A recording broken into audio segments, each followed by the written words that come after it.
Claire's is a classic brand known for selling lower-priced jewelry and accessories primarily to younger people, with their core customers being teenagers and preteens as young as 3 years old. I recommend walking into a Claire's store if you want to see more pink and purple than you have ever seen in your life. Currently, the company operates around 2,700 stores in North America and Europe, a little bit down from their peak, with about half of them located within shopping malls throughout the United States, in addition to almost 200 icing stores that are intended for a slightly older demographic. Back in 1996, The Icing was a chain of higher-end accessory and apparel stores that had recently filed for bankruptcy, so Claire's was able to acquire many of their assets at a low price, and have since expanded the two brands alongside each other. However, as you may already know, Claire's has not been doing well for quite a while now. In 2018, they filed for bankruptcy, where they were able to reduce their debt by $1.9 billion.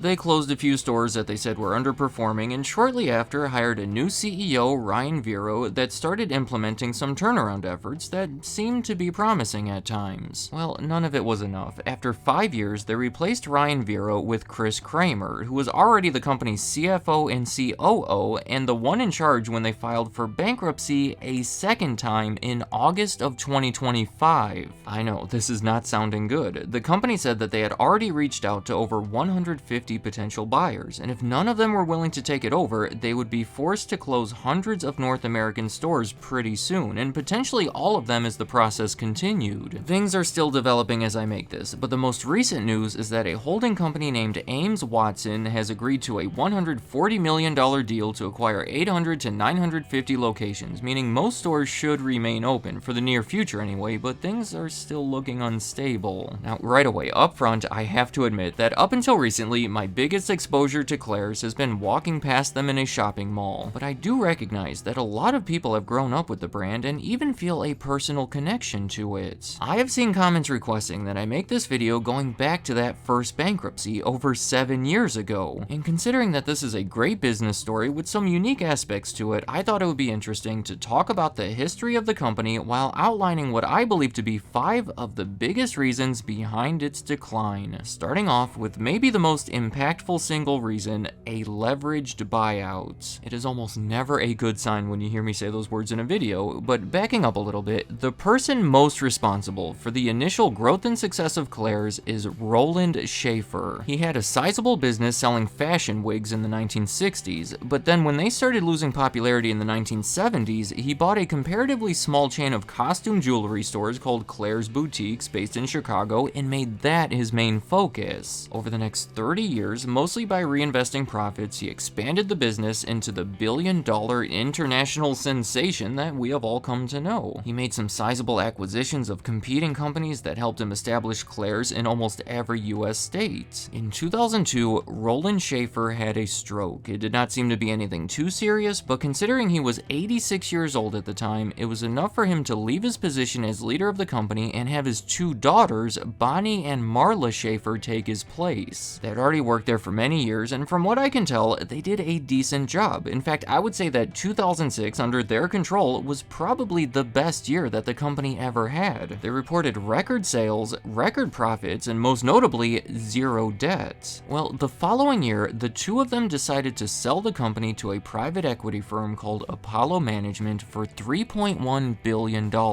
They put out a joint statement saying, "The decision to sell the company that our father founded was reached after an enormous amount of soul-searching over time and brings our strategic review to a successful conclusion." I'm not saying that anybody could have known it at the time, but I think looking back, many people would consider that sale to be the beginning of the end for Claire's. Partially because it sparked a line of 6 different leaders without any personal attachment to the company that have not been too successful at responding to change or addressing their issues, but mainly because the deal was mostly funded by debt that was added to the company. And I'll remind you that this was an expensive deal that instantly raised their debt level level from 0 to $2.3 billion. In the decade following that deal, Claire's paid a total of almost $2 billion in interest expense, making it much more difficult to turn a profit, especially one that was anywhere near where it used to be or where it needed to be. So I'm sure we can see how that buyout put a financial strain on the company and how it ultimately led to multiple bankruptcies that were needed to reduce the debt from it. For the next reason on my list, I'm just going to group together various economic factors, one of them being the recession from around 2008. It was bad news for almost any mall-based retailer. People did not have nearly as much money to spend in shopping malls, so they were much more empty, and 2008 marked their first drop in sales in over 15 years. And coincidentally, that was right after they had borrowed $2.3 billion, so that created a bad situation. More recently, the pandemic hurt sales. I'm sure I don't have to explain that much further. Inflation has also been hurting their business, and then their response to it was to raise prices, and that just made things worse. And finally, recent tariffs have affected Claire's more than most, considering the majority of their merchandise, about 56% of it, is imported from China, with an additional 14% of it being imported from other countries. They have estimated that they would have to spend an additional $30 million related to it. Look, I do not want to make it seem like Claire's has been a victim of circumstance, but their issues have been complicated by factors that have been outside of their control. Next up on the list, I've already circled around it a little bit, but I have to talk more about declining mall traffic. I would argue that Claire's might just be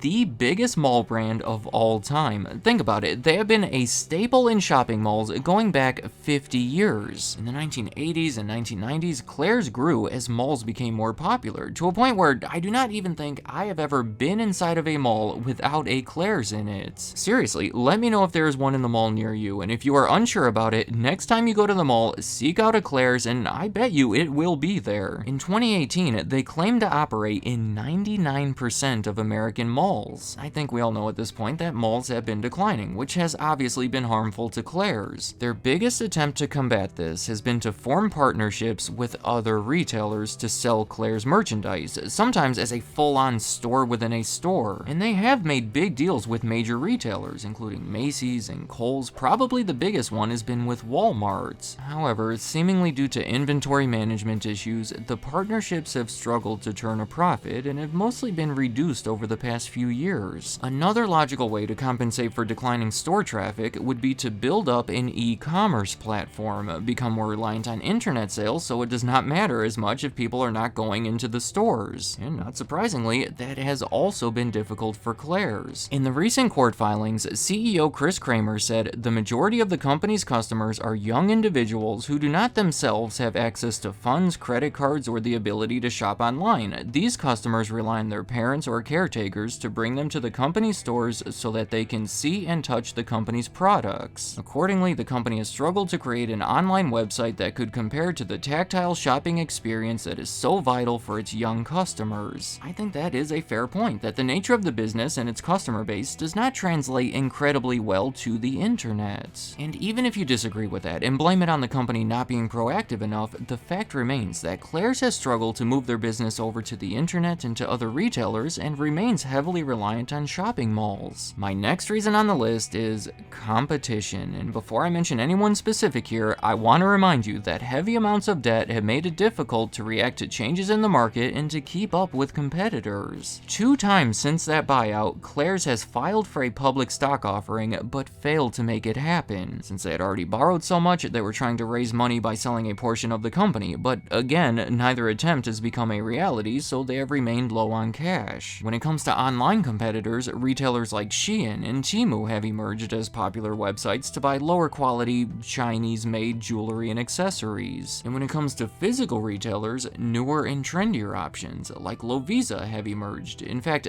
that is going to bring me right into the final reason on my list, being perceived as outdated. As I've already said, Claire's has always tried to attract a younger customer base, meaning they have to constantly form connections with new generations. And I would say that their most effective tool in doing this over the years is a part of their business that I've neglected to mention until this point: ear piercing. They started offering that service in 1978 and claim to have done it over 100 million times since. I want to make sure that we do not overlook this because it is a memorable experience in people's lives. There are people out there that went to Claire's over 40 years ago to do it and probably still remember it really well. And even though ear piercing is one of the few businesses out there that is almost completely unaffected by online retailers, there has still been competition. Five Below is the one that stands out to me the most. The first one opened in 2002, and they have since grown to become larger than Claire's in the United States. They offer similar low-priced jewelry and accessories meant for a younger demographic, in addition to a bunch of other stuff, and as of the past few years, they also offer ear piercing services. All I'm trying to convey here is that compared to previous generations, there are now many more options when it comes to getting your ears pierced and shopping for the earrings and whatever else goes along with it. Again, this is not exactly my most knowledgeable subject here, but I get the impression that members of the younger generation may look at Claire's as being lame or old-fashioned when compared to some of the newer, trendier options. As a result, they are not forming that same strong bond with the store as their parents or maybe even their grandparents before them. Let me know in the comments, what do you think about Claire's? I would be happy to hear about any memorable experiences you have had with them, and how do you feel about them today? Do they need to find a way out of shopping malls or reduce their size, or what exactly would it take to revive it and make the company more stable again? It is still an iconic, recognizable brand, so I have to think that there is at least potential to rebuild it and make it more relevant again. Finally, do you agree with my reasons behind their decline, or do you think something should be added or subtracted from the list? And any other thoughts you have about Claire's, leave them in the comments. I'd like to hear what you have to say.